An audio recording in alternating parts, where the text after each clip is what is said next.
सर्वप्रथम महाराज श्री मैं संपूर्ण भारत की सेना की तरफ से आपका तहे दिल से धन्यवाद देना चाहूँगा कि एक जैनाचार्य के द्वारा आज विशेष रूप से स्वतंत्रता दिवस का एक आयोजन किया, उसके लिए आपका बहुत बहुत बहुत बहुत धन्यवाद।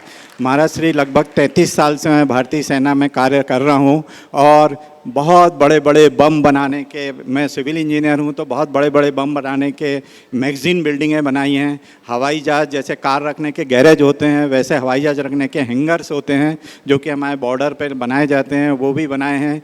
और फौजी भाइयों के लिए मकान सड़क तो बनाते ही हैं, मिसाइलें रखने के लिए बनाए, बम रखने के लिए बहुत सारे कंस्ट्रक्शन किए।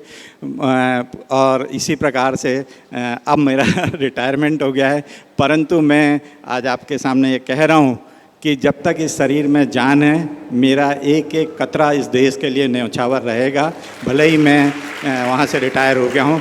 महाराज श्री एक छोटा सा प्रश्न मेरा ये है कि चूँकि आज स्वतंत्रता दिवस है, हमारे विदुषियों ने महाराज श्री हमारे विदुषियों ने स्वतंत्रता दिवस स्वाधीनता दिवस नाम रखा।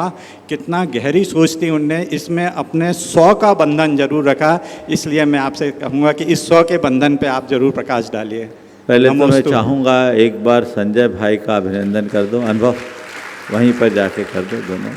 अनमोल सर, बहुत अच्छी बात है, आपने अपनी सेवा सेना के लिए दी, देश के लिए दी और बखूबी अपनी सेवा पूरी करके आज वहाँ से बाहर आए, तो ये बहुत अनुकरणीय पहल है।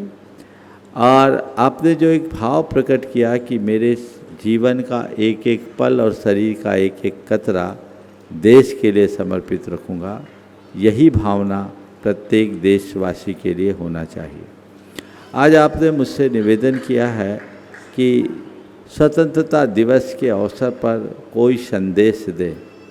हमने प्रातःकाल पूरा प्रवचन ही स्वतंत्रता दिवस के ऊपर कहा था।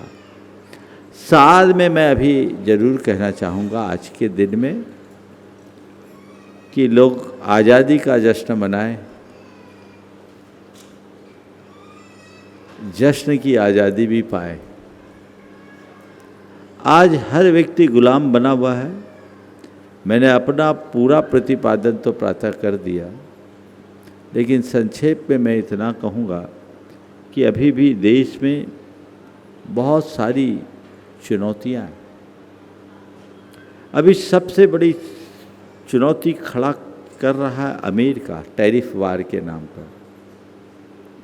हमारे देश के सरकार उसका हल निकाल रही, लेकिन मेरा मानना है यह कार्य केवल सरकारी स्तर पर संभव नहीं है।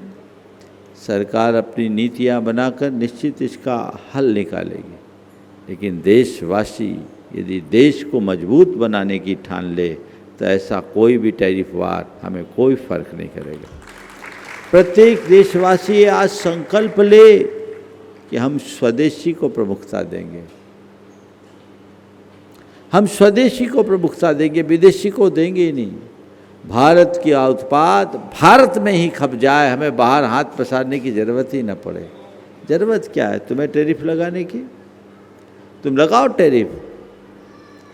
हम इतने सक्षम हैं कि अपने देश की ज़रूरतों को अपने बल पर पूरा कर सकते हैं।